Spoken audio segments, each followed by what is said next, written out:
Hello बच्चों, आपको सुबह मैंने मोशन के बारे में बताया था, गति के बारे में, और ये भी बताया था कि जब हम गति के बारे में पढ़ते हैं तो हमें सिर्फ बात करने से काम नहीं चलेगा, हमें उसकी कैलकुलेशन भी उतनी ही ज़रूरी है।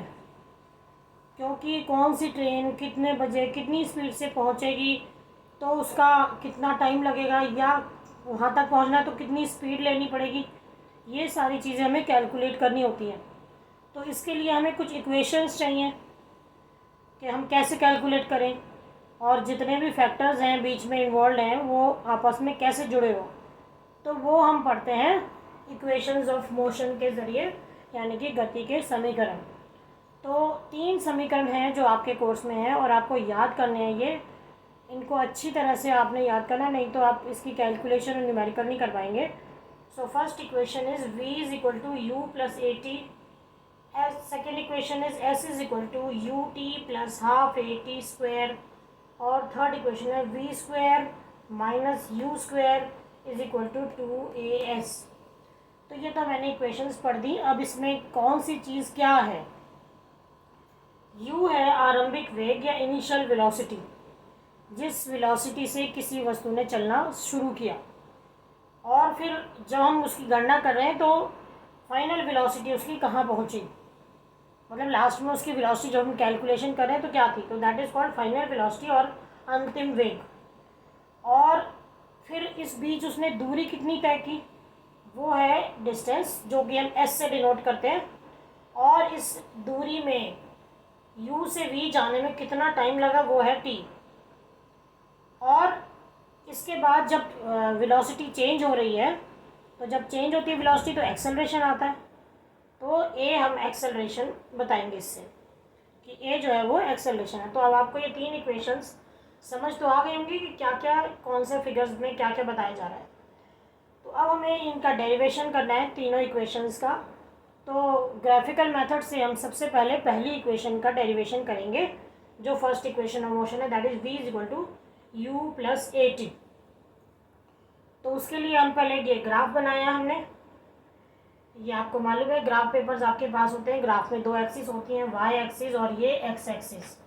और जैसे पहले वाले ग्राफ्स में भी हमने किया था, हम वेलोसिटी को y एक्सिस पे प्लॉट करते हैं, वेलोसिटी इन मीटर पर सेकेंड, और टाइम को हम x एक्सिस पे प्लॉट करते हैं।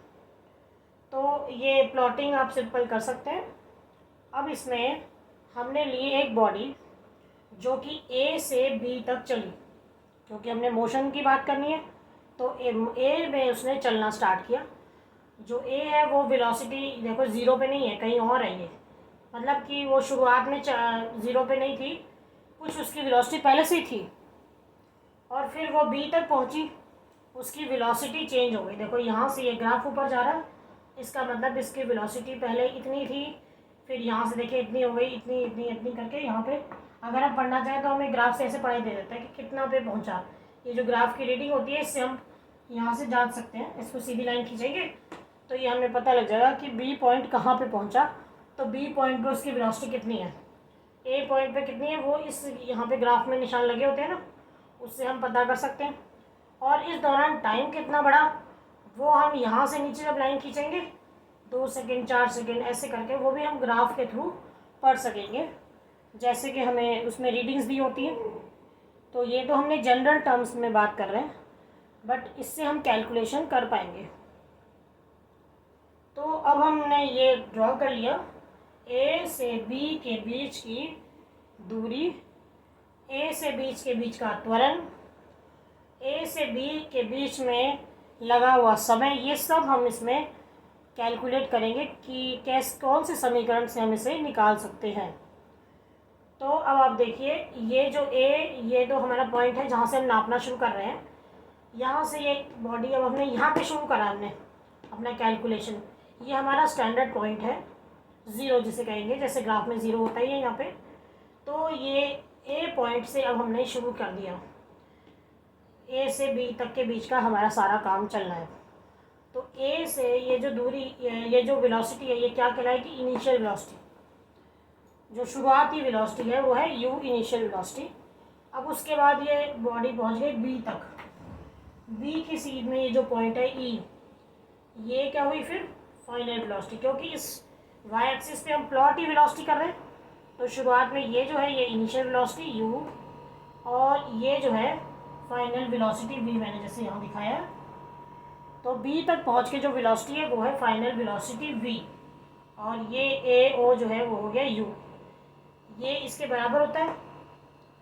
ग्राफ में ये पैरेलल लाइंस है ना, तो ये u है तो ये भी u हो गया, dc भी u हो गया, ao भी u हो गया। That means ao is equal to dc is equal to u, मतलब इनिशियल वेलोसिटी। उसके बाद यहाँ तक जब पहुँच गया b तक, ये जो बॉडी थी a से b पहुँच गई, तो b पर जो इसकी वेलोसिटी है वो है oe, b तक पहुँचने के बाद, या यू कैन से bc। तो oe और bc दोनों किसके बराबर हुई, फाइनल वेलोसिटी के बराबर। मतलब जो हम a और b के बीच की बात कर रहे हैं, तो अब वो बॉडी या कार जो भी है वो b तक पहुंच गई और उसकी वेलोसिटी हो गई है v। तो और इस दौरान a से b तक पहुंचने में टाइम कितना लगा, टाइम लगा t।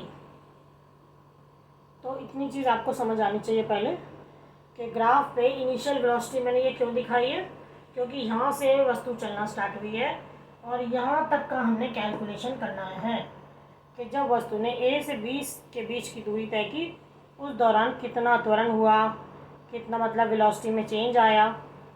तो ये सब हम इसमें कैलकुलेट करेंगे। तो अब इसमें ये यहाँ पे ध्यान देंगे BC। BC का क्या मतलब हुआ, BC थी फाइनल वेलोसिटी। तो अब BD पे आएंगे। BD क्या है, ये बड़ी वाली लाइन में से छोटी वाली लाइन माइनस कर दें तो BD आ जाएगा। मतलब BC में से अगर आपने DC घटा दिया तो यू विल गेट BD। तो ये जो बड़ी लाइन है वो किसके बराबर है, V के बराबर, और जो छोटी लाइन जो आप माइनस कर रहे हैं वो किसके बराबर है, U के बराबर। तो ये जो BD है ये किसके बराबर हुआ, V माइनस U के बराबर। ये आपको क्लियर समझ आना चाहिए कि ये जो लाइन है आपकी ये दिखा रही है आपकी फाइनल वेलोसिटी, और ये छोटी लाइन दिखा रही है इनिशियल वेलोसिटी। अगर आप इस बड़ी लाइन में से छोटी लाइन माइनस कर देते हैं, मतलब काट देते हैं, तो इतना ही बचेगा हिस्सा। ठीक है, तो वो हिस्सा क्या कहलाएगा, BC माइनस DC, और मतलब V माइनस U। तो ये क्या था, अंतिम वेग, ये क्या था, प्रारंभिक वेग, मतलब final velocity minus initial velocity, मतलब चेंज इन वेलोसिटी। तो BD आपका क्या बता रहा है, चेंज इन वेलोसिटी बता रहा है। तो ये होगी आपकी इक्वेशन 1। नाउ आप एक्सेलरेशन की डेफिनेशन पढ़ चुके हैं कि it is the change in velocity upon time. कितना वेलोसिटी में चेंज आया और कितने टाइम में आया, दैट काउंट्स द एक्सेलरेशन। तो चेंज इन वेलोसिटी आपने अभी देखा कि ये क्या होता है, BD के बराबर है, और टाइम हमने देखा कि अपने टाइम को माना है t। तो acceleration A is equal to BD upon t, right, it is BD upon t। So इस इक्वेशन से अगर आप इस t को इधर ले जाए, जैसे आप इक्वेशन सॉल्व करते हो, सो BD कितने बराबर आ गया, AT के। यहाँ पे t डिनोमिनेटर में है तो यहाँ पे ऊपर आ जाएगा, तो BD इक्वल टू AT। अब इस इक्वेशन में भी V माइनस U BD के बराबर है, और इस इक्वेशन में AT बराबर BD। सो एक और दो इक्वेशंस को हम इक्वेट कर सकते हैं, दोनों ही BD के बराबर हैं। सो V माइनस U को हम AT के बराबर कर सकते हैं। दिस इज सिंपल मैथ्स जो आप लोग वैसे भी करते रहते हैं, तो it's not that difficult. So एक और दो से अगर मिलाते, from equation 1 and 2 we get V minus U is equal to AT।